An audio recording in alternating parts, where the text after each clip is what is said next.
5 hakim Mahkamah Konstitusi dilaporkan sejumlah lembaga terkait dugaan pelanggaran etik dalam memutus uji materi syarat usia calon presiden dan calon wakil presiden yang diatur dalam Undang-Undang Pemilu. Selain terdapat dissenting opinion atau pendapat berbeda, 2 hakim konstitusi menyebut ada 2 keganjilan dalam putusan ini. Mahkamah berubah sikap dalam hitungan hari setelah Anwar Usman, Ketua MK yang sekaligus paman Gibran Rakabuming Raka, masuk dalam rapat permusyawaratan hakim. Putusan MK nomor 90 ini mengubah pasal 169 huruf Q Undang-Undang Pemilu dengan menambah frase atau pernah sedang menduduki jabatan yang dipilih melalui pemilihan umum, termasuk pemilihan kepala daerah. Hal itu membentangkan karpet merah bagi Gibran maju sebagai cawapres. 9 hakim konstitusi pun diperiksa terkait pelanggaran etik. Dari 21 laporan yang masuk, Ketua MK Anwar Usman paling banyak dilaporkan. Ketua Majelis Kehormatan MK, Jimli Asidiki menyebut bukti telah lengkap termasuk rekaman kamera pengawas. Mengenai materi gugatan yang sempat ditarik lalu diajukan kembali ke MK. Semua bukti-bukti sudah lengkap, ya. Baik keterangan ahli, saksi, sebenarnya kalau ahli itu para pelapor ini ahli semua. Ya kan? Lagi pula ini kasus tidak sulit membuktikannya. Sementara itu menanggapi sikap MK-MK, ahli hukum tata negara, P. Fitri Susanti berharap upaya yang dilakukan Majelis Kehormatan MK dapat menindak tegas pelanggaran etik yang terjadi. Dan ia menilai dengan adanya hal itu akan menumbuhkan kepercayaan publik meskipun tidak instan. Ada putusan dengan sanksi yang paling berat terhadap Ketua MK Anwar Usman. Kemudian yang kedua juga MK-MK menyatakan bahwa ada masalah dengan putusan Mahkamah Konstitusi nomor 90. Sekarang seperti gelas yang pecah. Jadi ada beban sejarah pada MK dan MK-MK sekarang untuk merekatkan pecahan-pecahan itu mungkin belum sempurna seperti dulu lagi, tapi paling tidak sudah dilem, gelasnya bisa dipakai lagi. Jadi kepercayaan publik akan bisa tumbuh lagi. Akankah keputusan MK-MK akan mengembalikan martabatnya sebagai wasit yang netral di hadapan publik? Tim Liputan, Kompas TV. Saudara, Majelis Kehormatan Mahkamah Konstitusi atau MK-MK akan membacakan putusan laporan dugaan pelanggaran etik Hakim Konstitusi pada hari ini, tepatnya pada pukul 4 sore nanti. Lalu apa yang menjadi harapan dari pelapor dan bagaimana pula kepercayaan publik terhadap MK ke depannya?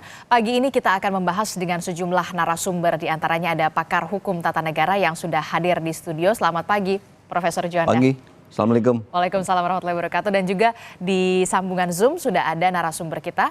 Ada Hakim Mahkamah Konstitusi 2015, Idewa Gede Palguna. Selamat pagi, Pak Palguna. Selamat pagi.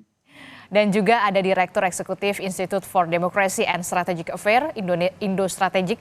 Sudah ada Pak Ahmad Khairul Umam. Selamat pagi, Pak Umam.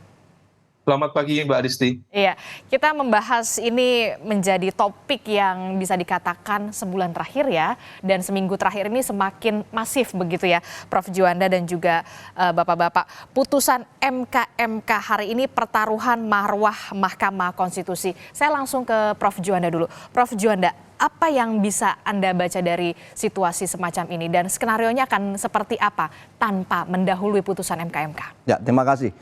Saya pikir ya jelas dan terang benderang saya mengutip dan melihat pendapatnya Prof. Jimli sebagai Ketua MK-MK. Ini tidak sulit membuktikan sudah lengkap dan seterusnya. Saya pikir kita berharap kepada Prof. Jimli untuk konsisten dengan apa yang sudah diungkapkannya sama dengan di rapat permusyawaratan untuk memutuskan sidang itu kemarin ya, atau kapan sih kita tidak tahu. Artinya jangan sampai begini, di luarnya di media Prof. Jimli mengatakan A tetapi nanti putusannya Z. Saya kira ini tidak boleh terjadi, dan ini kalau Prof. Jimli melakukan hal yang tidak konsisten dengan apa yang diucapkan, saya kira tidak hanya MK yang runtuh, tapi kredibilitas Prof. Jimli juga dipertaruhkan. Oleh karena itu saya pikir ya, kalau melihat dari statement dan informasi yang ada di luar yang kita lihat, maka saya memprediksi ya kemungkinan besar bahwa ada salah seorang hakimnya adalah dinyatakan pelanggaran kode etik berat. Diberhentikan dengan tidak hormat. Dan diberhentikan dan harus dan wajib ya kan, dia sama dengan itu. Kalau pelanggaran kode etik berat maka sama dengan artinya harus dinyatakan bahwa pelanggaran pemberhentian dengan tidak hormat. Nah, kalau begitu pelanggaran tidak hormat, saya pikir legitimasi moral dari putusan nomor 90 itu sudah tidak ada lagi, roh daripada hukum itu adalah keadilan sudah tercabut, dan saya kira ini jelas cacat material dan cacat formil. Dan oleh karena itu saya pikir karpet merah yang dibentangkan oleh Mahkamah Konstitusi untuk tentu seseorang yang katakanlah yang pernah menjabat segala macam itu tadi yang digunakan oleh Gibran, maka saya kira Gibran dengan sendirinya kita menghimbau untuk mundur kalau ini terjadi nanti. Ya, mundur dari pencalonan cawapres. Kenapa? Karena di situ ada cacat moral, cacat etikanya yang dilakukan oleh hakim. Nah, oleh karena itu putusan itu tidak boleh begitu. Saya pikir ya Pak Palaguna tahu itu bagaimana mantan hakim konstitusi bergeraknya untuk menegakkan hukum dan konstitusi. Dan di dalam hukum dan konstitusi ada keadilan. Untuk apa tegaknya ini secara formil sudah ada putusan tapi tidak ada keadilan. Dan ini menjadi masalah saya kira. Oke, jadi siapa yang Anda maksud akan ada sanksi yang berat, pemberhentian tidak hormat, betul? Ya, siapa yang dianggap melakukan, ya saya kira ya sudah kita transparan aja. Yang saya lihat di situ terus di media sosial dan media elektronik ya. Ya tentu adalah indikasinya ke Ketua MK. Ketua MK itu ya Pak Anwar Usman, karena ada keterikatan dan korelasi dengan seseorang yang di situ ada kerabatnya gitu. Ya, kita buka aja lah siapa Pak Anwar Usman itu misalnya. Nah, secara pribadi kan katanya ya, saya nggak lihat, tidak diundang dulu waktu nikah. Itu kan si pamannya Gibran, ya kan? Nah, terus Gibran di situ di nomor di angka 9 kalau silah putusan 90 itu ada nama Gibran. Terus sekarang ternyata Gibran juga benar-benar menjadi cawapres salah satu pasangan. Nah, ini artinya saya menduga ya Pak Anwar Usman ini akan masuk ke dalam kategori kalau memang benar ya terbukti, saya kira pemerintahan dengan tidak hormat. Oke, kalau menurut Anda tanpa mendahului sekali lagi, tanpa mendahului putusan dari tapi saya mengutip dari statement Prof. Jimli itu sendiri. Karena ada beberapa temuan yang juga memang sudah dikemukakan oleh Prof. Jimli pada saat itu. Temuan sudah lengkap, tidak sulit membuktikan, berarti kan tinggal selesai kan? Tinggal menyimpulkan lagi nih. Nah, tapi kesimpulannya apakah tegak lurus antara pertimbangan dan narasi-narasi ini atau waktu putusan berbelok ke kiri atau ke kanan, tidak tegak lurus. Artinya begini, terbukti seseorang ini si A misalnya melakukan pelanggaran kode etik berat. Tapi putusannya teguran tertulis saja, saya kira tidak pas. Dan itu memungkinkan? Ya bisa jadi kalau memang tidak tegak lurusnya Prof. Jimli dengan apa yang dikatakan di media sosial, bisa saja. Kenapa tidak? Itu yang kita khawatirkan dan kita ingatkan Prof. Jimli ini untuk kepentingan bangsa dan negara untuk 2024. Kalau memang benar terbukti, nyatakanlah tegas ya dengan bukti-bukti itu. Oke, nyatakanlah tegas karena memang putusan MK ini pertaruhan marwah Mahkamah Konstitusi dan juga Majelis Kehormatan MK pastinya ya. Saya langsung ke Pak Palguna. Pak Palguna, Anda sebagai dulunya pernah di tahun 2015, koreksi kalau saya salah, sebagai hakim Mahkamah Konstitusi. Semacam ini, kasus semacam ini, konflik kepentingan, dugaan konflik kepentingan baru pertama kali dalam sejarah di Indonesia? Iya, kalau saya dalam kaitan sampai kemudian ada laporan sebanyak ini dan langsung dikaitkan dengan Ketua Mahkamah Konstitusi, ya baru kali ini yang terjadi memang.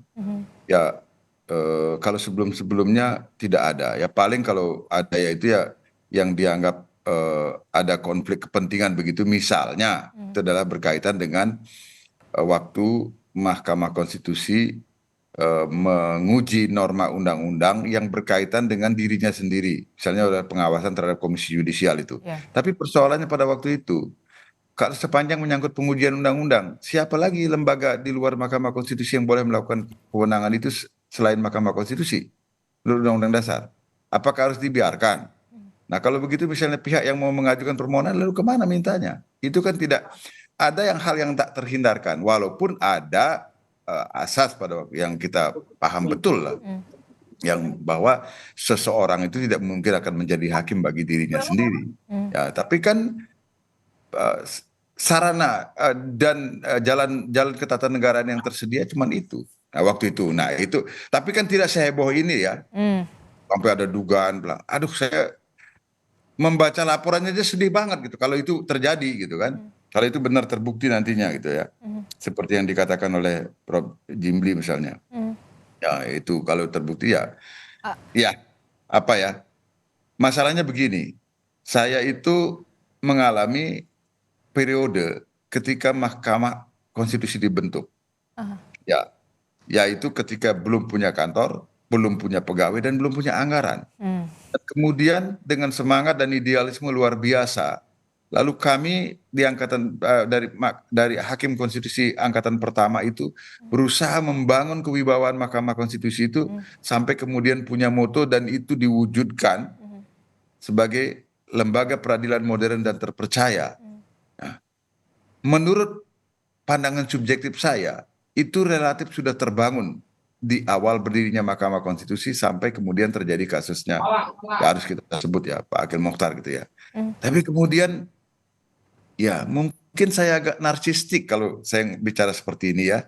Tetapi kalau Anda berada dalam posisi saya, Anda pasti juga bisa merasakan kesedihan macam apa, rasa terpukul macam apa yang saya alami gitu. Anda sedih karena memang selama ini yang kemudian dibangun kepercayaan yang begitu mendasar terhadap Mahkamah Konstitusi perlahan luntur. Bukan perlahan, ini seperti dihempaskan kan? Ya, kan ini seperti dihempaskan. Oke. Gitu. Itu yang jadi persoalan. Nah, oleh karena itu maka saya juga pendapat saya seperti yang beberapa kali saya sampaikan dan tadi secara tidak dalam ungkapan yang berbeda juga sampaikan oleh Prof. Juanda. Sekarang beban Mahkamah Konstitusi dengan adanya kasus ini berpindah menjadi beban Majelis Kehormatan Mahkamah Konstitusi gitu loh.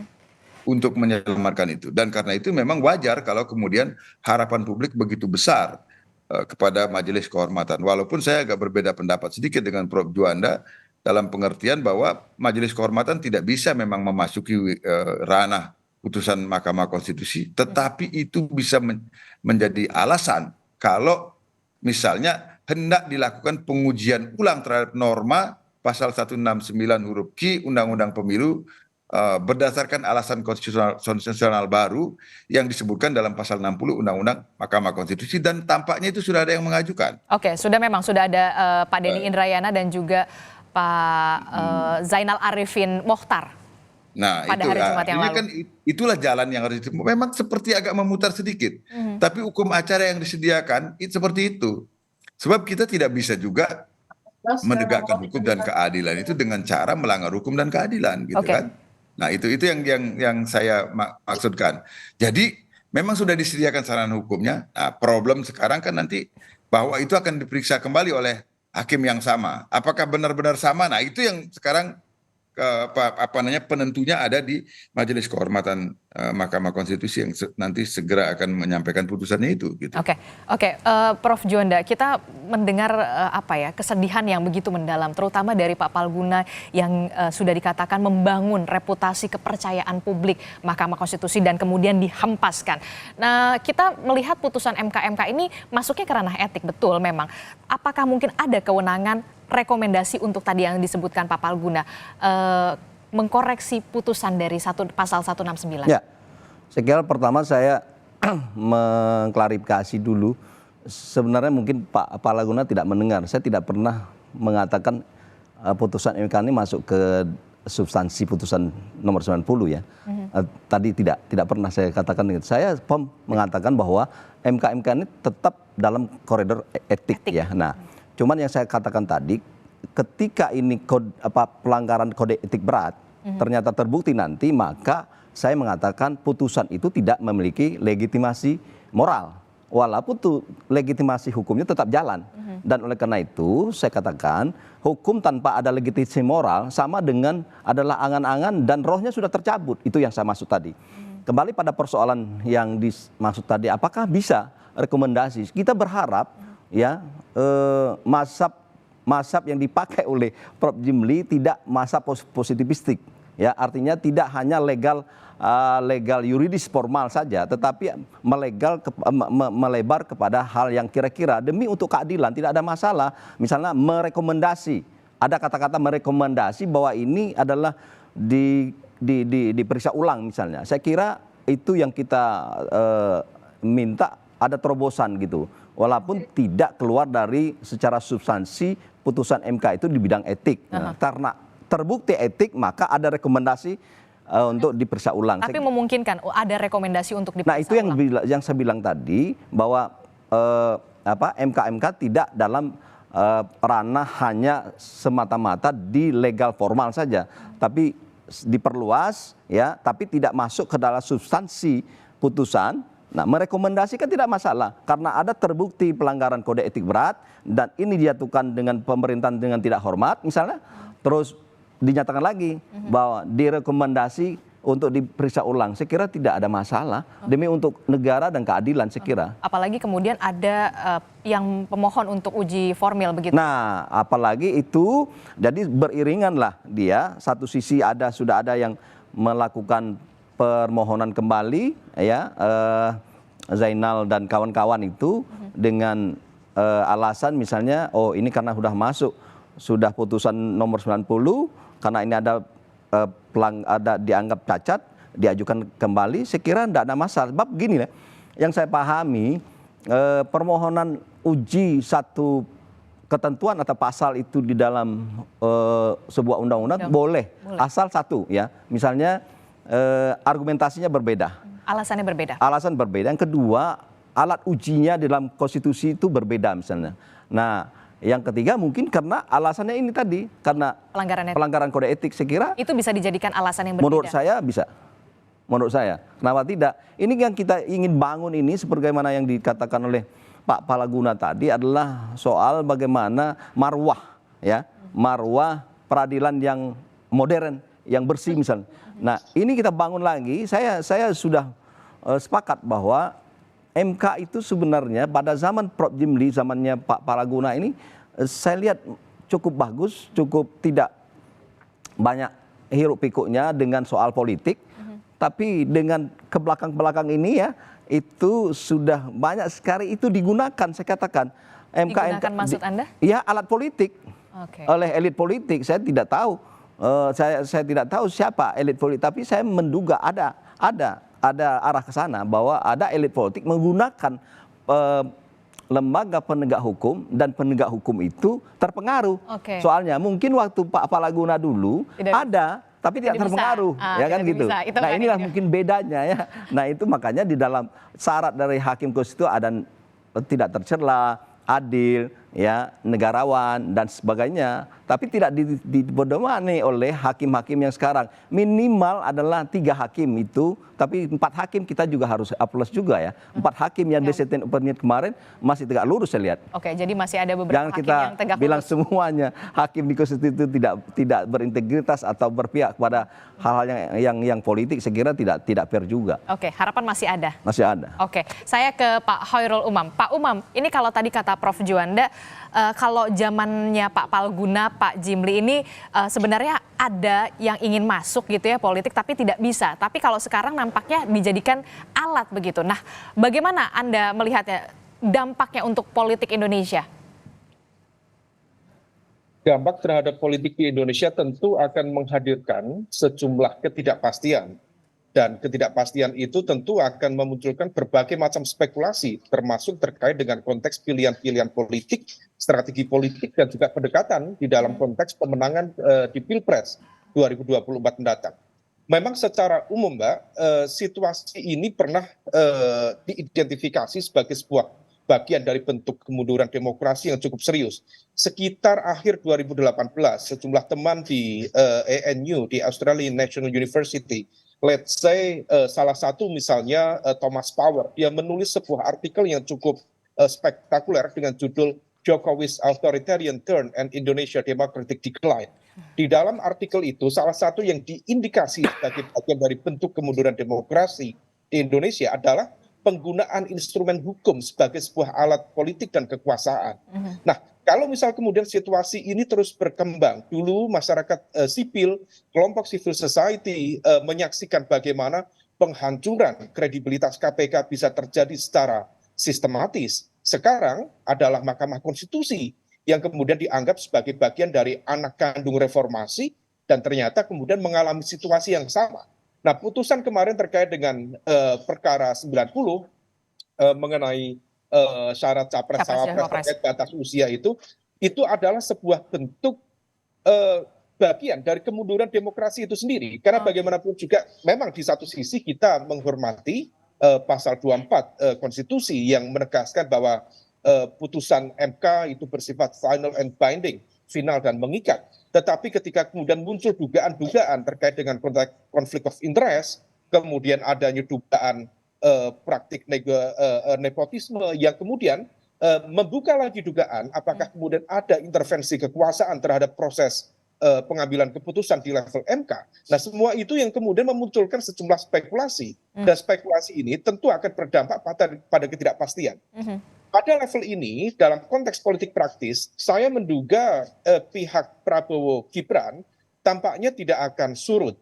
Karena bagaimanapun juga tadi disampaikan oleh Pak Gede Palguna, bahwa kalaupun kemudian nanti putusan dari Majelis Kehormatan Mahkamah Konstitusi menegaskan ada sebuah bentuk pelanggaran secara etik atau apapun, tetapi putusan dari MK sendiri tidak secara langsung akan mendekline putusan MK terkait perkara 90 kemarin. Nah, oleh karena itu kalau misal kemudian itu dianggap sebagai sebuah argumen baru, alat yang kemudian digunakan untuk kemudian men-challenge kembali melalui judicial review yang baru, barangkali bisa. Tetapi dalam konteks legal formal, proses itu membutuhkan waktu. Ya. Nah, yang menjadi problem adalah ketika secara legal formal, barangkali misalnya pencawapresan Gibran tetap bisa sah dan akan dipertimbangkan oleh KPU sebagai bagian dari bentuk pelaksanaan putusan MK yang ada beberapa waktu lalu, dikeluarkan pada 16 Oktober yang lalu. Tetapi di saat yang sama ada legitimasi politik yang kemudian barangkali akan terganggu kalau misal kemudian putusan MK nanti sore menyatakan, menegaskan bahwa ada bentuk pelanggaran baik secara etik maupun dalam bentuk yang lain. Barangkali ada isu transaksional yang kemudian bisa mengarah ke pidana atau isu ke korupsi dan lain sebagainya. Oke, nah itu dia yang kemudian masih menjadi pertanyaan kita semua. Apakah mungkin ketika ada putusan dari Majelis Kehormatan MK ini ada pelanggaran etik, ada juga kemudian rekomendasi untuk menguji kembali putusan 90, Pak Palguna, apakah kemudian bisa kemudian dikoreksi secara singkat sidangnya? Itu yang kemudian menjadi pertanyaan, tapi jangan dijawab dulu. Kami akan kembali usai jeda, tetaplah bersama kami di Sapa Indonesia Pagi. Terima kasih Anda masih bersama kami di Sapa Indonesia Pagi. Saudara, kita masih membahas soal bagaimana menanti putusan dari Majelis Kehormatan Mahkamah Konstitusi yang menjadi pertaruhan marwah Mahkamah Konstitusi. Sudah bergabung dan juga masih bergabung di studio, sudah ada Profesor Juanda, kemudian melalui sambungan Zoom sudah ada Pak Palguna dan juga Pak Umam. Menyambung dialog kita tadi, Pak Palguna, kalau kata Pak Umam ini kan butuh waktu ya, kemudian untuk ada pengkoreksi atau sidang kembali begitu ya bisa dikatakan. Nah, kalau Pak Palguna sendiri melihatnya bagaimana jika nanti memang di putusan sidang MK ini memberhentikan salah satu hakim konstitusi, apakah mungkin sidang pengkoreksian ini dilakukan secara sesingkat-singkatnya dengan 8 hakim MK? Ya, kalau mengacu pada proklamasi kemerdekaan dalam waktu sesingkat-singkatnya.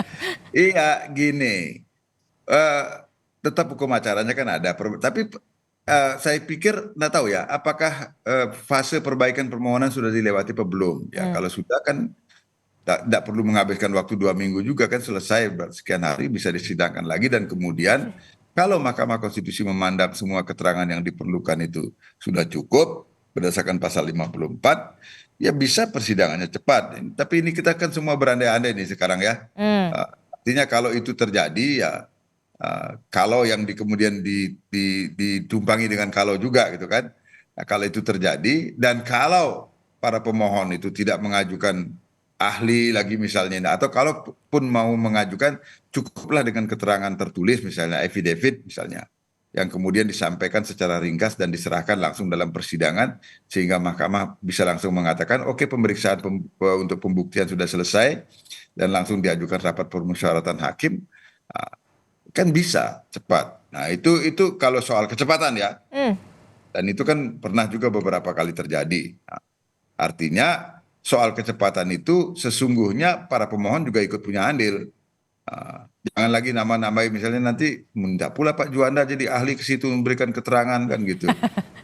Atau minta saya jadi, tapi kalau saya kan memang sudah berjanji tidak akan memberikan keterangan di MK kecuali kalau MK sendiri yang memanggil gitu. Oke. Nah, artinya kalau itu yang terjadi bisa sesungguhnya. Ya, cuma kan itu apakah langsung menyelesaikan persoalan itu ada soal lain lagi nanti ya. Gitu. Oke, jadi berapa lama paling cepat? 1 hari bisa selesai? Kalau dulu putusan KTP itu berapa lama sih yang Pak Prof Mahfud dan ini mungkin 2 atau 3 hari gitu. Nah, artinya pemeriksaan pendahuluan dulu. Kalau itu sudah dilakukan nggak boleh dilewati kan, kita nggak boleh loncat-loncat melanggar hukum acara, itu kacau lagi nanti diperiksa lagi oleh dewan oleh majelis MK. Ya, jadi gini, ya, itu kalau sudah melewati pemeriksaan pendahuluan, rapat permusyawaratan hakim menetapkan kita perlu sidang pembuktian apa enggak.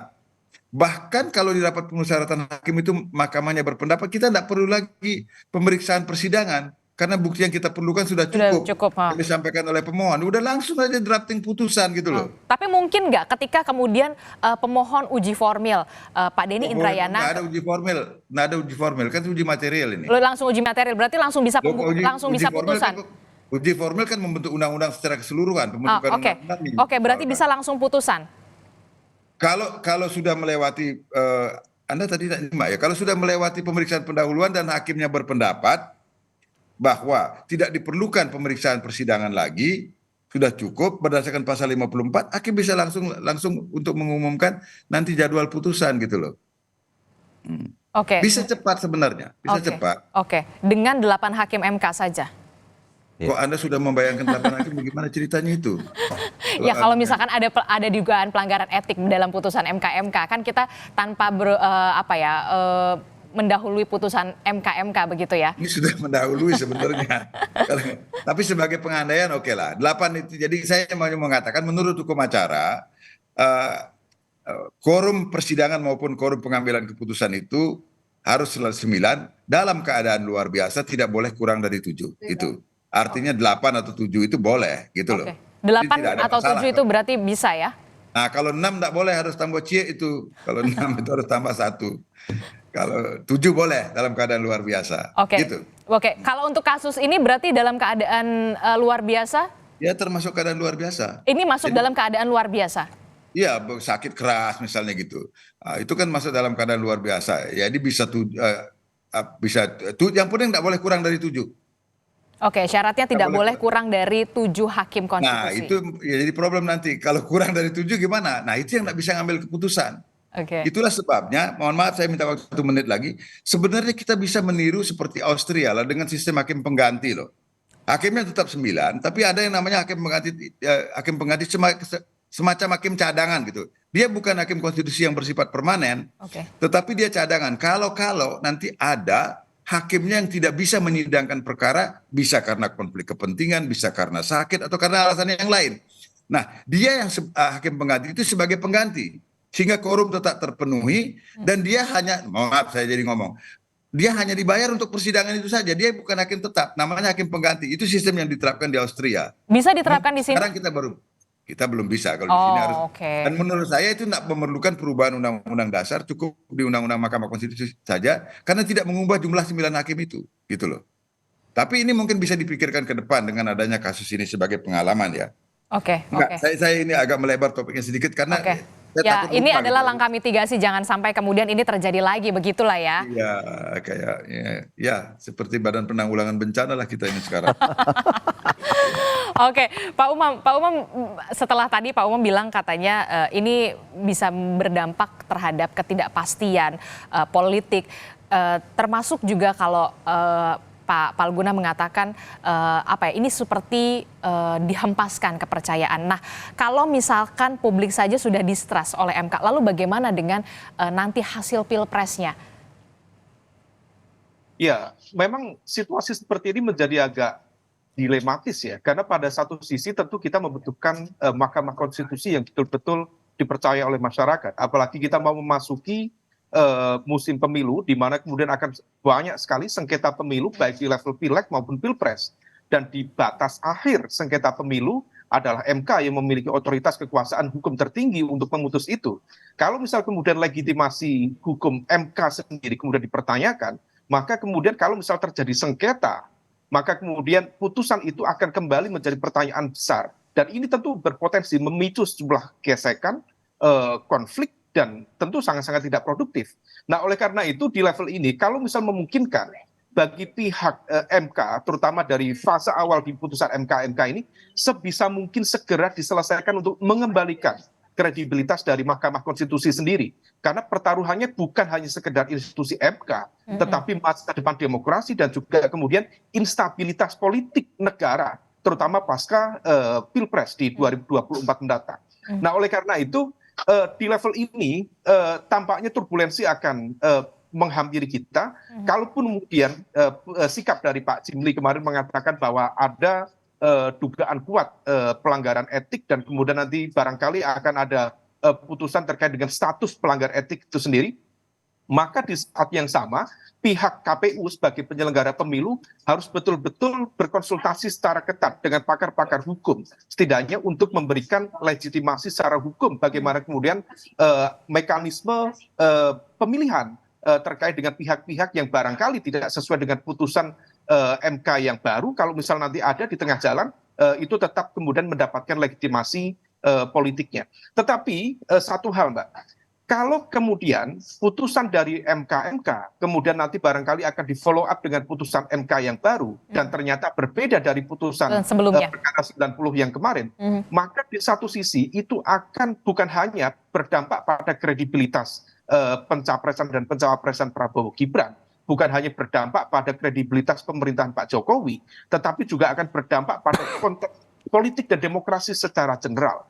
Nah, oleh karena itu di konteks ini tampaknya kalau misal kita cermati, barangkali di internal dari tim Pak Prabowo Gibran sendiri perlu untuk memitigasi dan mengevaluasi ini. Apakah perlu melakukan langkah-langkah yang cukup revolusioner secara politik untuk kemudian mempertimbangkan ulang status cawapres? Anda melihat apakah akan dipertimbangkan ulang status dari cawapres Gibran Rakabuming Raka jika tanpa mendahului putusan MK ini ya? Ya, kalau situasi per hari ini tampaknya belum ada tanda-tanda mengarah ke sana.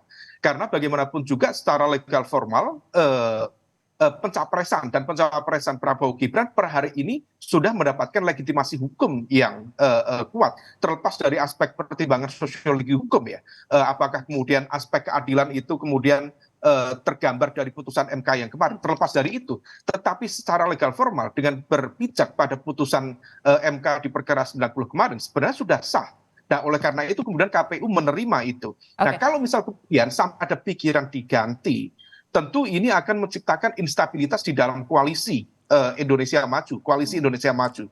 Nah, oleh karena itu efeknya cukup banyak. Ini bukan hanya akan mencungkil ego elit, bukan hanya di level capres Pak Prabowo, tetapi juga Pak Jokowi. Bukan Pak Jokowi sebagai kepala pemerintah dan kepala negara, tetapi sebagai orang tua dari Gibran yang tentu akan mendapatkan dampak dari semua ini. Oleh karena itu, kalkulasi politiknya tampaknya hal ini akan tetap dipertahankan karena secara legal formal pun juga sudah sah, sudah terpenuhi. Tetapi kalau misal kemudian nanti ada putusan yang berbeda, efeknya harus antisipasi, harus dievaluasi. Karena kalau misal kemudian nanti dia menang, Prabowo Gibran menang di Pilpres 2024, ternyata ada putusan yang berbeda dari Mahkamah Konstitusi mengevaluasi putusan yang kemarin, maka legitimasi politik dari keterpilihan Prabowo Gibran di Pilpres 2024 mendatang berpotensi dipertanyakan. Nah, situasi ini yang kemudian perlu kita cermati, karena bagaimanapun juga stabilitas pemerintahan itu salah satu penopang terkuatnya adalah legitimasi politik dan dalam proses keterpilihan yang kemudian betul-betul mendapatkan dukungan yang legitimate dari masyarakat kita. Oke, jadi Anda melihat walaupun memang situasinya kemudian tidak stabil begitu, ada perubahan, ada segala macam, Koalisi Indonesia Maju tetap pada pendiriannya, tetap bacawa presnya Gibran Rakabuming Raka. Anda melihatnya seperti itu? Mbak Adisti, satu poin. Dalam logika kekuasaan, ada sebuah pameo di mana setiap kekeliruan, bahkan sebuah kejahatan atau kekeliruan yang dipertarungkan di dalam konteks pertarungan politik dan kemudian mampu dipertahankan dengan kekuatan politik dan memenangkan pertarungan politik, maka dia bisa menjadi sebuah kebenaran baru. Nah, meskipun secara legal formal dalam konteks keadilan itu tidak terpenuhi, tetapi dalam konteks kekuasaan, maka semua tampaknya akan dilakukan secara all out untuk memastikan kemenangan pasangan Prabowo Gibran di Pilpres 2024 mendatang. Oke, baik. Pak Prof. Juanda, kalau memang kemudian ada putusan MK ini, kemudian ada pengoreksian putusan 90, kemudian berubah, putusan 90 berubah dari putusan sebelumnya, kemudian Capres Cawapres sudah ditetapkan oleh KPU, langkah hukum apa yang kira-kira skenario akan dilakukan kembali oleh beberapa pihak? Ya, saya kira begini ya, intinya memang putusan 90 itu kan secara legal formal, secara legitimasi hukum itu sudah tidak bisa dianggap sudah selesai lah, sudah selesai, sudah bisa suka tidak suka, cacat ini anak, kalau kita ibarat sebagai anak, ini kalau yang kata lahir. Bi Fitri bilang gelas yang sudah pecah. Nah itu si Bi Fitri. Kalau saya anak yang sudah lahir ini maupun cacat atau segala macam itu harus diterima misalnya. Ini jalan dan sampailah nanti ke pendaftaran, penetapan ya cawapres, capres dan diketok palu oleh KPU. Nah oleh karena itu saya kira ya peluang bagi orang-orang mencari keadilan itu akan melakukan gugatan ke PT UN dari penetapan KPU sendiri.